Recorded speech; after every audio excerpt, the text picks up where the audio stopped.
ನಿಮ್ ಕೈ ನಿದ್ದೆಗಳ ಕಲಿಸೋ.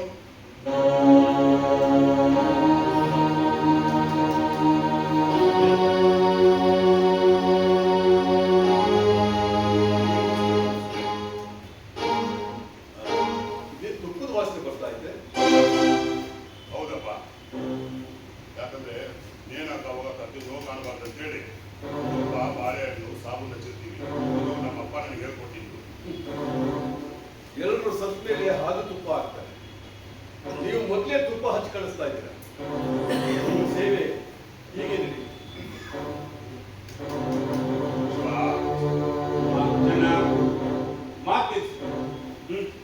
ಮಾತು ನಿಲ್ಲಿಸೋ ಅಂತ ಮಾತ್ರ ಹೇಳ್ಬೇಡಿ ಸರ್. ಯಾಕಂದ್ರೆ ಇನ್ನು ಸ್ವಲ್ಪ ಹೊತ್ತಿಗೆ ಈ ಹಗ್ಗ ನನ್ನ ಮಾತಿನ ಶಬ್ದನೇ ನಿಲ್ಲಿಸುತ್ತೆ.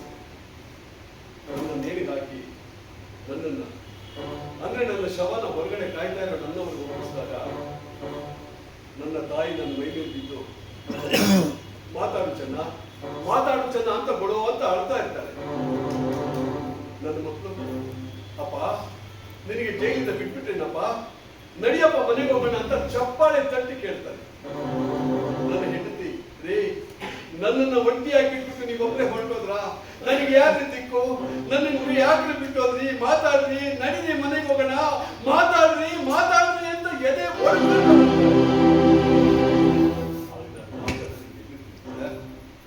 ನಾನು ಸತ್ತು ಶವ ಆಗಿದೆ.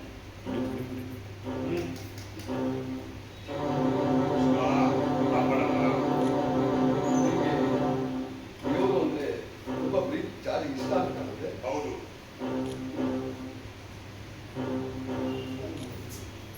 ನಾವು ಮಾಡೋ ಈ ಪಾಪದ ಕೆಲಸಕ್ಕೆ ಆ ಪಶುವನ್ನೇ ನಮ್ಮ ಕಾಪಾಡಕ್ಕೆ ಸಾಧ್ಯ. ಶಿವ ತ್ರಯಂಬಕಂ ನಿಜಾಮಹೇ ಸುತಂತಿಂ ಪುಷ್ಟಿವಂತನು ಓರ್ವಾರಕಂ ಬಂಧನಂ ಮೃತ್ಯು ಪುಷ್ಟಿಯವರ ಅಮೃತ. ನಾನು ಈ ಮಂತ್ರದ ಅರ್ಥ ಗೊತ್ತಾ ನಿಮಗೆ? ಇಲ್ಲ, ಆದ್ರೆ ಈ ಮಂತ್ರ ಹೇಳಿದ್ರೆ ಆಯುಷ್ ಹೆಚ್ಚುತ್ತೆ ಅಂತೇಳಿ ನಮ್ಮ ಹಿರಿಯರು ಹೇಳಿದ್ದಾರೆ. ಈಗ ನಾನು ಈ ಮಂತ್ರ ಹೇಳಿದೆ, ನನ್ನ ಆಯುಸ್ ಹೆಚ್ಚಾಗತ್ತಾ?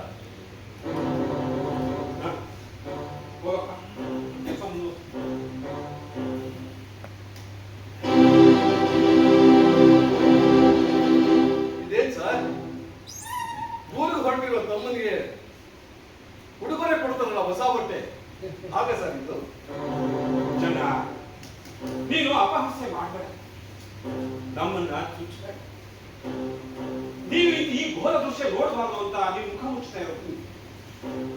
ಸಾವು ಸಾವಿನ ಕಣ್ಣಿಗೆ ಕಾಣಲ್ಲ ಸರ್, ಅದನ್ನ ನೋಡೋರು ನೀವು, ಮುಖ ಮುಚ್ಕೊಡ್ಬೇಕಾದವ್ರು ನೀವು ಸರ್.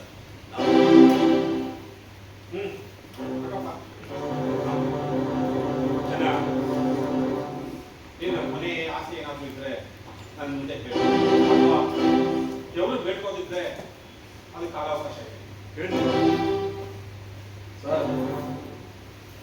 ಮೇಲೆ ಸೂರ್ಯ ಹುಡ್ತಾ ಇದೆ, ನನ್ನ ಮೈ ಬಿಸಿ ಆಗ್ತಾ ಇದೆ.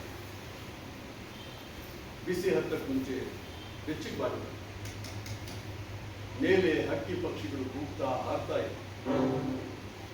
ನನ್ನ ಹಕ್ಕಿಯ ಗರಿ ಕೆದರ್ಕೊಳ್ತಾ ಇದೆ. ಬರಿಬೇಕು, ಜಗತ್ತಿನಲ್ಲಿ ನಾನೊಬ್ಬ ಕೊಲೆಗಾರ. ಕೊಂದವನನ್ನ ಕೊಲ್ಲಬೇಕೆ, ಜೀವವಾದಿ ಬಂಧನದಲ್ಲಿರ್ಬೇಕು. ತಪ್ಪು ಮಾಡಿದವನ್ನ ತಿದ್ದಿ ಉದ್ಧಾರ ಮಾಡೋದಕ್ಕೆ ಆಗೋದೇ ಇಲ್ಲ. ನಿಜವಾಗ್ಲೂ ನೀವು ಯಾರಿಗೆ ಶಿಕ್ಷೆ ಕೊಡ್ತಾ ಇದ್ದೀರಾ? ನನಗ ನಾನು ಕ್ಷಣದಲ್ಲೇ ಸತ್ತು ಹೆಣವಾಗಿ ಹೋಗ್ತೀನಿ. ಆದ್ರೆ ನಿಜವಾಗ್ಲೂ ಶಿಕ್ಷೆ ಅನುಭವಿಸೋದು ಯಾರು? ನಮ್ಮ ಮನೆಯವರು, ನನ್ನ ತಂದೆ, ನನ್ನ ತಾಯಿ, ನನ್ನ ಹೆಂಡತಿ, ನನ್ನ ಮಕ್ಕಳು. ಏನು ತಪ್ಪು ಮಾಡದೆ ಇಲ್ಲದೆ ಇವರಿಗೆ ನಿಮ್ಮಿಂದ ಘೋರವಾದ ಶಿಕ್ಷೆ. ಅವರ ಕಷ್ಟ ನಿಮ್ಮ ಹೃದಯನ ಕಲಿತು. ನಾನು ರಾಷ್ಟ್ರಪತಿಯವರ ಹತ್ರ ಕ್ಷಮೆಯಾಚನೆ ಮಾಡಿದೆ, ಪತ್ರ ಬರೆದೆ, ಭಿಕ್ಷೆ ಬೇಡಿದೆ. ಅವರಿಗೆ ಭಿಕ್ಷೆ ಕೊಡಬೇಕು ಅಂತ ಮನಸ್ಸು ಇರಲಿಲ್ಲ ಅಂತ ನಾನು ಹೇಳ್ತಾ ಇಲ್ಲ. ಆದ್ರೆ ಸತ್ಯದ ನ್ಯಾಯ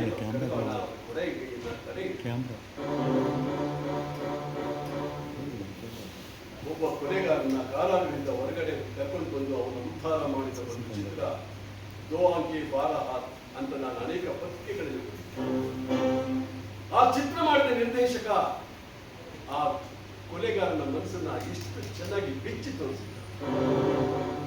ಆ ಚಿತ್ರದ ನಿರ್ದೇಶಕನಿಗೆ ಮತ್ತೆ ಆ ಚಿತ್ರಕ್ಕೆ ಪ್ರಶಸ್ತಿ ಬಂತು.